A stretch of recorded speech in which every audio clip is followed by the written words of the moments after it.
Hello everyone, welcome to study cloud. आज इस video में हम देखते हैं गांधी इरविन समझौता।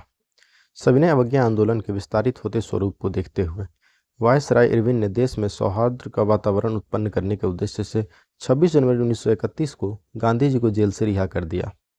तेज बहादुर सप्रू तथा M.R. जयकर के प्रयत्नों से गांधी एवं इरविन के मध्य फरवरी 1931 में दिल्ली में वार्ता आरंभ हुई।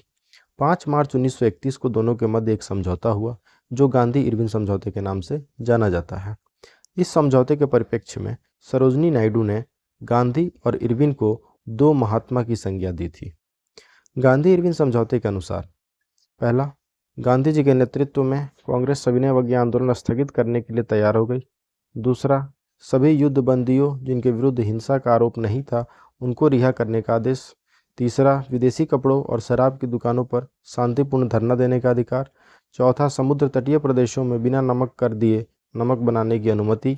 और पांचवा, कांग्रेस द्वितीय गोलमेज सम्मेलन में भाग लेने के लिए तैयार हो गई। परंतु इस समझौते ने जनता को निराश किया क्योंकि भगत सिंह, सुखदेव एवं राजगुरु को फांसी न दिए जाने की जनता की मांग को इसमें सम्मिलित नहीं किया गया था। इरविन के जीवनीकार एलन कैम्पबेल जॉनसन ने गांधी इरविन समझौते में महात्मा गांधी के लाभों को सांत्वना पुरस्कार और इरविन के एकमात्र आत्मसमर्पण के रूप में बातचीत के लिए सहमत होने को कहा था। अब देखते हैं इनसे जुड़े MCQs।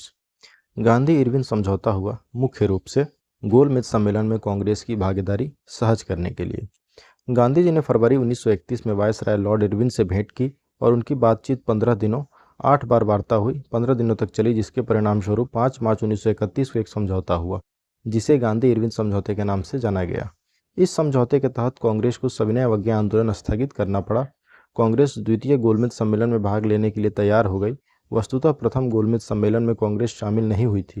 यह समझौता मुख्य रूप से गोलमेज सम्मेलन में कांग्रेस की भागीदारी सहज करने के लिए हुआ था। गांधी इरविन समझौते में निम्न में से क्या सम्मिलित थे? राउंड टेबल कॉन्फ्रेंस में भाग लेने के लिए कांग्रेस को आमंत्रित करना, यानी कि गोलमेज सम्मेलन में भाग लेने के लिए कांग्रेस को आमंत्रित करना, बिल्कुल सही है। असहयोग आंदोलन के संबंध में जारी किए गए अध्यादेशों को वापस लेना, पुलिस की जातियों की जांच करने हेतु गांधी जी के सुझाव की स्वीकृति, केवल उन्हीं कैदियों की रिहाई जिन पर हिंसा का अभियोग नहीं था। तो इनमें से कौन सा सही है? इनमें से पहला, दूसरा और चौथा, ये 3 स्टेटमेंट सही हैं, जबकि तीसरा स्टेटमेंट जो है वो गलत है। तो हमारा सही उत्तर है यहाँ पे ऑप्शन बी, केवल 1, 2 और 4। गांधी इरविन समझौता, जिसे दिल्ली समझौता के नाम से जानते हैं, 5 मार्च 1931 को दिल्ली में संपन्न हुआ। इसके तहत निम्नलिखित प्रावधान थे। पहला था गोलमेज सम्मेलन में भाग लेने के लिए कांग्रेस को आमंत्रित करना।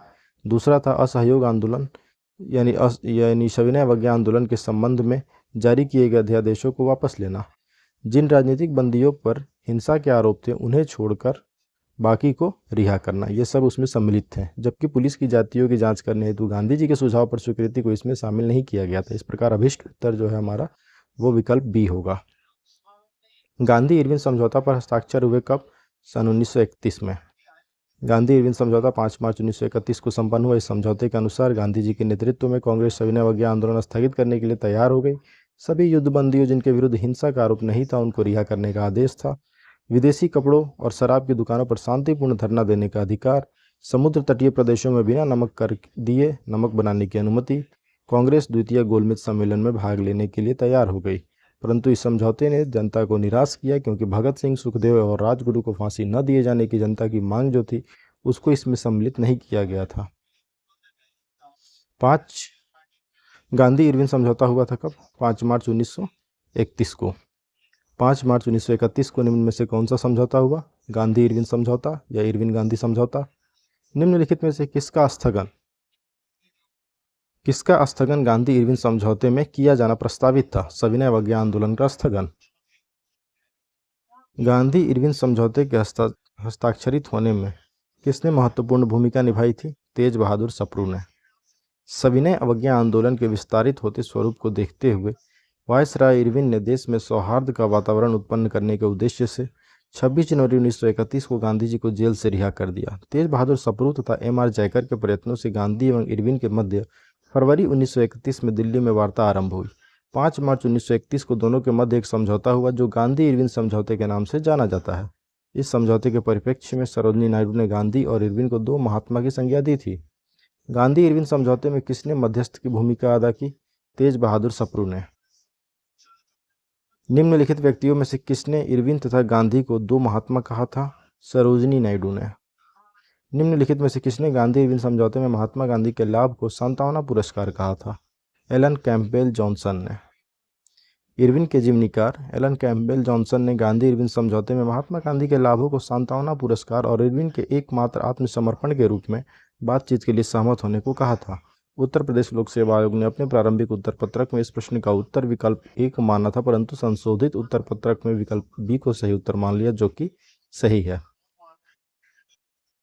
नेक्स्ट टॉपिक है हमारा कराची कांग्रेस का कराची अधिवेशन 1931 में जो हुआ। देख लेते हैं डिस्क्रिप्शन। गांधी इरविन समझौते यानी दिल्ली समझौता, इसको मंजूरी देने के लिए सरदार वल्लभ भाई पटेल की अध्यक्षता में 26 से 31 मार्च 1931 को कांग्रेस का कराची अधिवेशन हुआ। इस अधिवेशन में पहली बार कांग्रेस ने मौलिक अधिकारों और राष्ट्रीय आर्थिक कार्यक्रमों से संबद्ध प्रस्ताव पारित किए। इसी अधिवेशन में कुछ लोगों के विरोध करने पर गांधी जी ने कहा था, गांधी मर सकता है, गांधीवाद नहीं। यह पहला अवसर था जब पूर्ण स्वराज्य को कांग्रेस द्वारा परिभाषित किया गया। 1931 में भारतीय राष्ट्रीय कांग्रेस के कराची अधिवेशन में पारित मूल अधिकारों तथा आर्थिक कार्यक्रम पर संकल्प पंडित जवाहरलाल नेहरू ने प्रारूपित किया था तथा एम.एन. राय ने इसमें सहयोगी की भूमिका निभाई थी। सुभाष चंद्र बोस ने भारतीय राष्ट्रीय कांग्रेस के कराची अधिवेशन जो 1931 में हुई उसको महात्मा गांधी की लोकप्रियता और सम्मान की पराकाष्ठा माना है। देखते हैं इससे जुड़े एमसीक्यूज। निम्नलिखित में से किसने भारतीय राष्ट्रीय कांग्रेस के कराची अधिवेशन का सभापतित्व किया था? सरदार वल्लभ भाई पटेल ने। गांधी इरविन समझौते को मंजूरी देने के लिए सरदार वल्लभ भाई पटेल की अध्यक्षता में 26 से 31 मार्च 1931 को कांग्रेस का कराची अधिवेशन हुआ। इस अधिवेशन में पहली बार कांग्रेस ने मौलिक अधिकारों और राष्ट्रीय आर्थिक कार्यक्रमों से संबद्ध प्रस्ताव पारित किए। इसी अधिवेशन में कुछ लोगों के विरोध करने पर गांधी जी ने कहा था, गांधी मर सकता है, गांधीवाद नहीं। यह पहला अवसर था जब पूर्ण स्वराज्य को कांग्रेस द्वारा परिभाषित किया गया था। 1931 में भारतीय राष्ट्रीय कांग्रेस के कराची अधिवेशन के लिए जिसकी अध्यक्षता सरदार पटेल कर रहे थे, किसने मूल अधिकारों तथा आर्थिक कार्यक्रम पर संकल्प प्रारूपित किया था? ये प्रारूपित किया था पंडित जवाहरलाल नेहरू ने। वर्ष 1931 में भारतीय राष्ट्रीय कांग्रेस के कराची अधिवेशन में पारित मूल अधिकारों तथा आर्थिक कार्यक्रम पर संकल्प पंडित जवाहरलाल नेहरू ने प्रारूपित किया था तथा एम.एन. राय ने इसमें सहयोगी की भूमिका निभाई थी। निम्नलिखित में से किसने भारतीय राष्ट्रीय कांग्रेस के कराची अधिवेशन 1931 में जो हुई उसको महात्मा गांधी की लोकप्रियता और सम्मान की पराकाष्ठा माना है? सुभाष चंद्र बोस ने, एस.सी. बोस ने।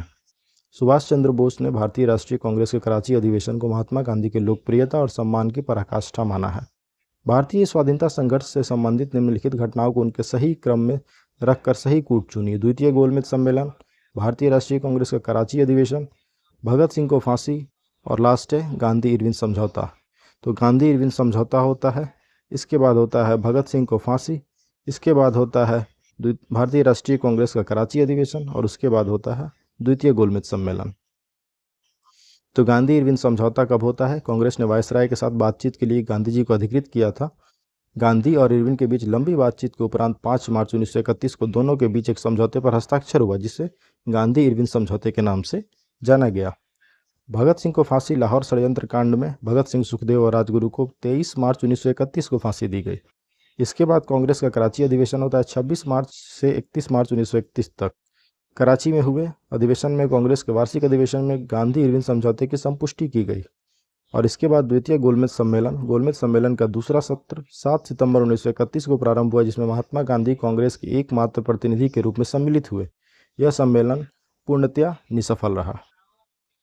भारतीय राष्ट्रीय कांग्रेस से संबंधित निम्नलिखित घटनाओं को पढ़ें।